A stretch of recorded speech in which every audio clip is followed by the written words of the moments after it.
अस्सलामु अलैकुम वरहमतुल्लाहि वबरकातुहू। मैं हूं सैयद मनकूश और आप देख रहे हैं MH इस्लामिक कहानी, एक ऐसा चैनल जहां आपको मिलेंगे रूहानी और इस्लामी शिक्षाओं से भरे सच्चे वाकयात जो दिलों को छू जाते हैं। हम यहाँ इस्लामी वाकयात, पैगाम और जिंदगी से जुड़े आम और खास किस्से लेकर आते हैं। बिस्मिल्लाहिर्रहमानिर्रहीम। शुरू अल्लाह के नाम से जो सब पर मेहरबान है, बहुत मेहरबान है। अस्सलामु अलैकुम वरहमतुल्लाहि वबरकातुहू। हजरत मूसा अलैहिस्सलाम अल्लाह के मुखलिस पैगंबर हैं। उनका लक़ब कलीमुल्लाह है क्योंकि वह अल्लाह ताला से हम कलाम करते थे। मूसा अलैहिस्सलाम के वालिद का नाम इमरान अलैहिस्सलाम और भाई का नाम हारून अलैहिस्सलाम है।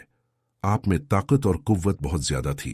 हजरत मूसा अलैहिस्सलाम के पैदाइश से पहले एक मगरूर और जालिम बादशाह था जिसका नाम वलीद बिन मुशब था, जो फिरौन के नाम से मशहूर है, जो बनी इस्राएल के कौम पर जुल्म व सितम करता था और उनसे गुलामों की तरह काम लेता था।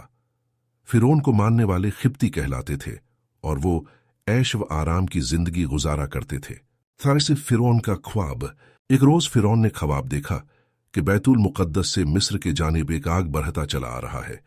वो आग तमाम मिस्र वालों को जला डालता है, मगर इस आग से बनी इस्राएल के घर महफूज रहते हैं। फिरौन ने इस ख्वाब की ताबीर अपने पास मौजूद कहीनों से पूछी तो उन्होंने बताया कि बनी इस्राएल में एक ऐसा बच्चा पैदा होने वाला है जिसकी वजह से मिस्रियों, खिब्तियों की हलाकत होगी। तौरात में है और तारीख के जानने वाले भी कहते हैं कि फिरौन को बनी इस्राएल के साथ इसलिए दुश्मनी हो गई थी कि उस जमाने के काहिनों, नजूमियों और कयाफगरों ने उसको बताया था कि उसकी हुकूमत का जवाल एक इस्राएली लड़के के हाथ से होगा। और कुछ तारीखी रिवायतों में है कि फिरौन ने एक भयानक ख्वाब देखा था जिसकी ताबीर दरबार के ज्योतिषियों और काहिनों ने वहीं दी थी, जिसका जिक्र गुजर चुका है। इस पर फिरौन ने एक जमात को इसलिए मुकर्रर किया कि वह तफ्तीश और तलाश के साथ इस्राएली लड़कों को कत्ल कर दे और लड़कियों को छोड़ दिया करे। हजरत मूसा अलैहिस्सलाम की पैदाइश। हजरत मूसा अलैहिस्सलाम की वालिदा जब हमल से हुई तो इसकी खबर किसी को न हुई। उन्होंने सबसे छुपाए रखा और जब हजरत मूसा अलैहिस्सलाम पैदा हुए तब भी सिवाय करीबी रिश्तेदारों को किसी को मालूम ना हुआ।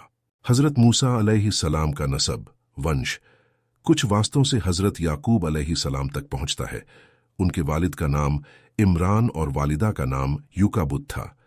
इमरान के घर में मूसा अलैहिस्सलाम की पैदाइश ऐसे जमाने में हुई जबकि फिरौन इजरायली लड़कों के कत्ल का फैसला कर चुका था। बहरहाल जूं जूं करके 3 माह तक उनके पैदा होने की किसी को मुतलक खबर न होने दी। इस सख्त और नाजुक वक़्त में आखिर अल्लाह ताला ने मदद की और मूसा अलैहिस्सलाम की वालिदा के दिल में यह बात डाल दी कि एक ताबूत की तरह का संदूक बनाओ जिस पर राल और रोगन पालिश कर दो ताकि पानी अंदर असर न कर सके, और उसमें उस बच्चे को हिफाजत से रख दो और फिर उस संदूक को नील नदी के बहाव पर छोड़ दो।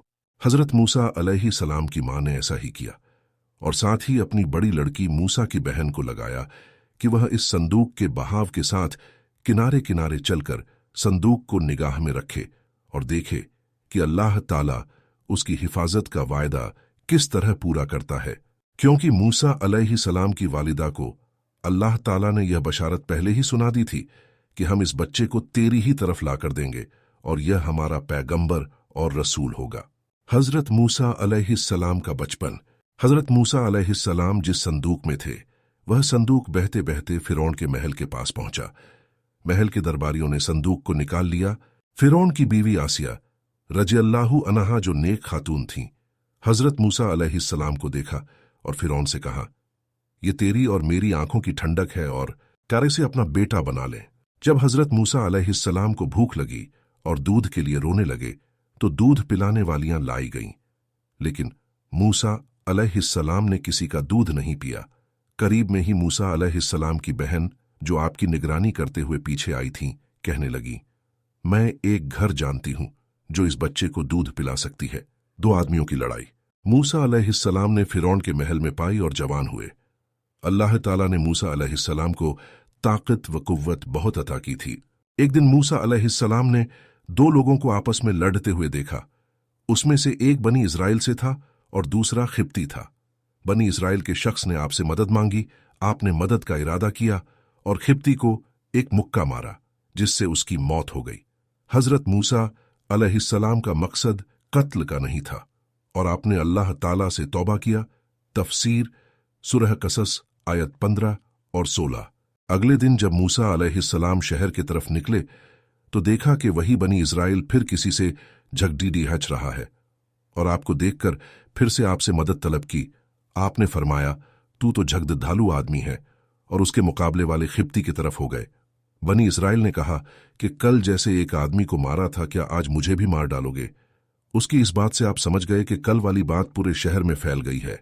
मिस्र से मूसा अलैहिस्सलाम का निकलना। जब फिरौन को पता चला कि मूसा अलैहिस्सलाम ही मिस्री के कतिल हैं, तो फिरौन ने जल्लाद को हुक्म दिया कि मूसा को गिरफ्तार कर हाजिर करे। मिस्रियों के इस मजमे में एक मुअज्जज शहरी वह भी था जो दिल व जान से हजरत मूसा से मोहब्बत रखता और इस्राएली मजहब को जानता था। यह फिरौन ही के खानदान का आदमी था और दरबार में हाजिर था। उसने फिरौन का यह हुक्म सुना तो फिरौनी जल्लाद से पहले ही दरबार से निकलकर दौड़ता हुआ हजरत मूसा की खिदमत में हाजिर हुआ और उनसे सारा किस्सा बयान किया और उनको मशविरा दिया कि इस वक्त मसलहत यही है कि खुद को मिस्रियों से नजात दिलाइए और किसी ऐसे मुकाम पर हिजरत कर जाइए जहां उनकी पकड़ न हो सके। हजरत मूसा अलैहिस्सलाम ने उसके मशविरे को कबूल फरमाया और अर्जे मदयन की तरफ खामोशी के साथ रवाना हो गए। हजरत मूसा अलैहिस्सलाम का मदयन पहुंचना और क़याम। मिस्र से निकलकर भूखे प्यासे और लंबे सफर से मूसा अलैहिस्सलाम मदयन पहुंचे। एक जगह पहुंचे तो देखा कि एक चश्मे पर एक हौज है जहां कुछ लोग अपने जानवरों को पानी पिला रहे हैं। करीब ही आपने देखा कि दो औरतें हैं जिनके पास बकरियां थीं। वे पानी के करीब अपनी बकरियों को रोके हुए थीं। मूसा अलैहिस्सलाम ने पूछा, क्या मामला है? अपनी बकरियों को पानी क्यों नहीं पिलाती? वो बोली कि जब तक ये चरवाहे अपने जानवरों को पानी नहीं पिला लेते, हम नहीं पिला सकती और हमारे वालिद बहुत बूढ़े हैं। ये सुनकर मूसा अलैहिस्सलाम ने आगे बढ़कर उन सबको को हटाया और बकरियों को पानी पिलाया। दोनों औरतें वापस गईं और सारा किस्सा अपने वालिद को सुनाया। वालिद को दोनों औरतें में से एक हजरत मूसा अलैहिस्सलाम के पास शर्माते हुए आईं और कहा कि मेरे वालिद आपको बुला रहे हैं, क्योंकि आपने जो हमारे बकरियों को पानी पिलाया उसकी उजरत दे सके। हालांकि मूसा अलैहिस्सलाम ने यह अमल कोई उजरत के लिए नहीं किया, लेकिन उनको सख्त हाजत थी, इसलिए आप उनके साथ चल पड़े। घर पहुंचकर हजरत मूसा अलैहिस्सलाम की मुलाकात हजरत शोएब अलैहिस्सलाम से हुई। हजरत शोएब अलैहिस्सलाम की बेटी ने कहा कि आप उनको मजदूरी पर रख लें, क्योंकि ये ताकतवर भी हैं और ईमानदार भी। फिर हजरत शोएब अलैहिस्सलाम ने अपने एक बेटी से उनका निकाह कर दिया और मेहर के एवज 8 साल मजदूरी को कहा, और ये भी कहा कि अगर 10 साल करें तो ये बेहतर और एहसान है। चुनांचे हजरत मूसा अलैहिस्सलाम ने 10 साल पूरे किए। अल्लाह ताला की 2 निशानियां। 10 साल पूरे करने के बाद हजरत मूसा अलैहिस्सलाम ने अपने वतन मिस्र जाने का इरादा किया और अपने बीवी को साथ लिए वापस चले। सफर के दौरान सर्दी काफी थी, अंधेरी रात थी। हजरत मूसा अलैहिस्सलाम को दूर पहाड़ी पर एक आग दिखाई दिया। वह अपनी बीवी को बोले, मैं आग ले आता हूं ताकि सर्दी से बचा जा सके। हजरत मूसा अलैहिस्सलाम आग के पास पहुंचे तो देखा वो कोई आग नहीं थी, बल्कि एक दरख्त से नूर निकल रहा था। मूसा अलैहिस्सलाम बहुत हैरान हुए। जब और करीब हुए तो उसमें से आवाज सुनाई दी। यह आवाज अल्लाह रब्बुल इज्जत की अपने बंदे हजरत मूसा अलैहिस्सलाम के दरमियान थी। अल्लाह ताला ने फरमाया, ए मूसा, मैं तुम्हारा परवरदिगार बोल रहा हूं। फिर आवाज आई, ये तुम्हारे हाथ में क्या है? मूसा अलैहिस्सलाम ने जवाब दिया, ये मेरी लाठी है जिससे टेक लगाता हूं और अपने बकरियों के लिए पत्ते झाड़ाता हूं, और भी फायदे हैं। फिर हुक्म हुआ, इसे नीचे जमीन में डाल दे। जूं ही मूसा अलैहिस्सलाम ने लाठी नीचे गिराई, वह सांप बनकर दूधने लगा। ये देख मूसा अलैहिस्सलाम पीठ फेर कर भागे, पीछे मुद्दकर भी ना देखा। फिर अल्लाह ताला ने इरशाद फरमाया, मूसा डर मत और इस लाठी को पकड़ दिए, हम दोबारा लाठी बना देंगे। मूसा अलैहिस्सलाम ने सांप को पकड़ा तो वह लाठी बन गया। अल्लाह ताला ने फिर फरमाया, अपने हाथ को अपने गरेबान में डाल। मूसा अलैहिस्सलाम ने ऐसा ही किया। जब हाथ बाहर निकाला तो आपका हाथ सूरज की तरह चमक रहा था। अल्लाह ताला ने फिर फरमाया, अपने हाथ को अपने गरेबान में डाल। मूसा अलैहिस्सलाम ने ऐसा ही किया। जब हाथ बाहर निकाला तो आपका हाथ सूरज की तरह चमक रहा था। अल्लाह ताला ने 2 मौजे हजरत मूसा अलैहिस्सलाम को दिए। फिर अल्लाह ताला ने फरमाया, फिरौन और उसके कौम के तरफ जा, यकीनन वो बहुत सरकश और नाफरमान है। फिर मूसा अलैहिस्सलाम ने कहा, ए मेरे परवरदिगार, मेरी जुबान की गिराह खोल दे और मेरे काम में आसानी फरमा और मेरे भाई हारून अलैहिस्सलाम को मेरे साथ कर दे। अल्लाह ताला ने आपकी दुआ कबूल फरमाई। इस तरह हजरत मूसा अलैहिस्सलाम और हजरत हारून अलैहिस्सलाम को अल्लाह ताला ने नबूवत से सरफराज फरमाया। फिरौन को दीन की दावत। हजरत मूसा अलैहिस्सलाम वापस हुए और अपने भाई हजरत हारून अलैहिस्सलाम को साथ लिया और फिरौन के महल पहुंचे। महल के दरबानों ने आपको अंदर जाने नहीं दिया। मूसा अलैहिस्सलाम ने कहा, मैं कासिद हूं, यानी पैगाम लेकर आया हूं, तो दरबानों ने अंदर जाने दिया। हजरत मूसा अलैहिस्सलाम ने फिरौन को दीन की दावत दी तो फिरौन ने कहा कि तेरा रब कौन है? जवाब में मूसा अलैहिस्सलाम ने कहा, वो आसमानों और जमीन के तमाम चीजों का रब है। ये बात मूसा अलैहिस्सलाम ने तमाम दरबारियों से मुखातिब होकर की थी। फिर फिरौन बोला, अगर तू अपने वादे में सच्चा है तो निशानियां पेश कर। अब मौका आ गया था कि वह दोनों मोज़े पेश किए जाएं। फिर मूसा अलैहिस्सलाम ने अपनी लाठी जमीन पर रख दिया तो वह अजदहा बन गया और अपने गिरेबान से हाथ निकला तो वह चमकने लगा। फिरौन ने कहा, यह तो सिवाय जादू के और कुछ नहीं है, और कहा कि तुम्हारे मुकाबले में मैं भी मशहूर जादूगरों को लाऊंगा। मूसा अलैहिस्सलाम को इसी वक्त का इंतजार था कि सबसे सामने दावत पेश की जाए। मूसा अलैहिस्सलाम का जादूगरों से मुकाबले का दिन मुकर्रर हुआ। फिरौन ने माहिर जादूगरों को मुतखब किया और यह भी ऐलान कराया कि जो मूसा अलैहिस्सलाम को अपने जादू से हराएगा उसे माला माल कर दिया जाएगा। मुकाबले का दिन आ पहुंचा। लोग एक मैदान में जमा होने लगे। 40 जादूगरों की जमात मैदान में हाजिर हुई।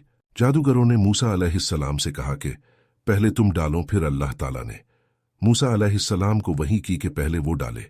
चुनांचे जादूगरों ने अपने पास जो रस्सी और लकड्ढी थी उसे जमीन पर डाल दिया। देखते ही देखते वो रस्सियां हरकत करने लगीं। लोगों के नजरों पर जादू कर दिया, गोया वो रस्सियां सांप दिखने लगीं। मूसा अलैहिस्सलाम ने वहशत महसूस की तो अल्लाह ताला ने वही की कि यकीनन तू ही गालिब आएगा और तेरे हाथ में जो चीज है उसे जमीन पर डाल दे। चुनांचे मूसा अलैहिस्सलाम ने जैसे ही अपनी लाठी जमीन पर डाला तो एक अजदहा बन गया और तमाम जादूगरों की रस्सियों को निगलना शुरू कर दिया। जादूगरों का ईमान लाना। जब जादूगरों के ये मंजर देखा तो समझ गए कि ये जादू नहीं हो सकता, बल्कि एक अल्लाह की तरफ से है। सारे जादूगर सजदे में गिर गए और बोले, मैं तो मूसा अलैहिस्सलाम और हारून अलैहिस्सलाम के रब पर ईमान लाता हूं। तफसीर सूरह ताहा। जब फिरौन ने देखा कि सारे जादूगर ईमान ले आए हैं तो बोला कि मेरे से बिना पूछे तूने मूसा अलैहिस्सलाम पर ईमान कैसे ला सकते हो? और कहा, मूसा अलैहिस्सलाम ने तुम सबके ऊपर भी जादू कर दिया है। फिर बोला, मैं तुम्हारे हाथ पांव मुखालिफ सिमतों में कटवाकर खजूर के तनों पर लटकवा दूंगा। इस पर जादूगरों ने जवाब दिया, तुझे जो करना है कर डाल, हम तुम्हें कोई तरजीह नहीं देते और तू सिवा दुनिया में हमें सजा देने के अलावा और कर भी क्या सकता है। चुनांचे फिरौन ने उन्हें सजा देने का हुक्म दिया। फिरौन और उसकी कौम की हलाकत। अल्लाह ताला ने फिरौन और उसके कौम पर 9 मौजे अजाब के नाजिल किए, जैसे कि टिड्डियों का अजाब, खून का अजाब और मेढकों का अजाब वगैरह। फिरौन और उसकी कौम हजरत मूसा अलैहिस्सलाम से दुआ के लिए कहती तो मूसा अलैहिस्सलाम दुआ फरमाते तो वह अजाब टल जाता, लेकिन फिर वे सरकशी और नाफरमानी करने लगते थे। आखिरकार अल्लाह ताला ने हजरत मूसा अलैहिस्सलाम को वही की कि रातों रात तू मेरे बंदों को लेकर निकल जा। बनी इस्राएल की कुल तादाद 6 लाख थी। सुबह जब फिरौन को यह मालूम हुआ तो उसने उनका पीछा करने का हुक्म दिया। हजरत मूसा अलैहिस्सलाम अपने लश्कर को लिए बहरे अहमर के किनारे पहुंचे। जब वह पीछे मुद्द कर देखा तो फिरौन और उसका लश्कर पीछा करते हुए चला आ रहा है। ये देखकर बनी इस्राएल परेशान हो गए कि अब क्या होगा। पीछे फिरौन और उसका लश्कर और आगे समंदर की ऊंची लहरें। फिर हजरत मूसा अलैहिस्सलाम को वही की गई कि पानी पर अपनी लाठी मारो। जूं ही आपने लाठी मारी तो समंदर में रास्ता बन गया और पानी पहाड़ों की तरह खड़ी हो गई। सब के सब उस रास्ते से बाहर निकल गए। अब जैसे ही फिरौन और उसका लश्कर पानी के पास पहुंचे तो देखा कि समंदर में रास्ता बना हुआ है। पहले तो फिरौन डरा कि ये क्या माजरा है, लेकिन फिर उसने अपने घुड्ढे और लश्कर को लेकर उस रस्ते पर दाखिल हुआ। इधर बनी इज़राइल का आखिरी आदमी समादर से निकल रहा था और दूसरी तरफ फिरौन का आखिरी आदमी समंदर में दाखिल हो रहा था। अल्लाह ताला के हुक्म से पानी जा मिला और फिरौन और उसका लश्कर पानी में गर्क हो गए। जब फिरौन डूब रहा तो कहने लगा कि मैं हजरत मूसा अलैहिस्सलाम के रब पर ईमान लाता हूं। उस वक्त तौबा कबूल नहीं हुई, क्योंकि मौत के आखिरी वक्त में जब फरिश्ते देखने लगते हैं तो तौबा कबूल नहीं होती। फिरौन की लाश को अल्लाह ताला ने लोगों के लिए इबरत का नमूना बना दिया और आज भी फिरौन की लाश मिस्र के अजैब घर में मौजूद है। फिरौन से निजात के बाद बनी इसराइल को आराम और सुकून हासिल हुआ। हजरत मूसा अलैहिस्सलाम कोहे तुर पर अल्लाह ताला से हम कलाम हुए करते थे और हजरत मूसा अलैहिस्सलाम को तौरात किताब दी गई। एक बार हजरत मूसा अलैहिस्सलाम ने अल्लाह के दीदार की ख्वाहिश की थी। बहुत इसरार के बाद अल्लाह ताला ने अपने नूर की एक छोटी सी तजल्ली डाली, जिसकी वजह से पहाड़ रेजा रेजा हो गया और हजरत मूसा अलैहिस्सलाम बेहोश हो गए और बाद में अल्लाह रब्बुल इज्जत के बारगाह में माफी मांगी और सजदा रेज हुए। हजरत मूसा अलैहिस्सलाम के और भी बहुत से किस्से हैं, लेकिन ये मुख्तसर से किस्से में हजरत मूसा अलैहिस्सलाम के बचपन और फिरौन की हलाकत का जिक्र किया गया है। अल्लाह इस किस्से को पेश करने में कोई कोताही हो गई हो तो माफ फरमाए। अमीन।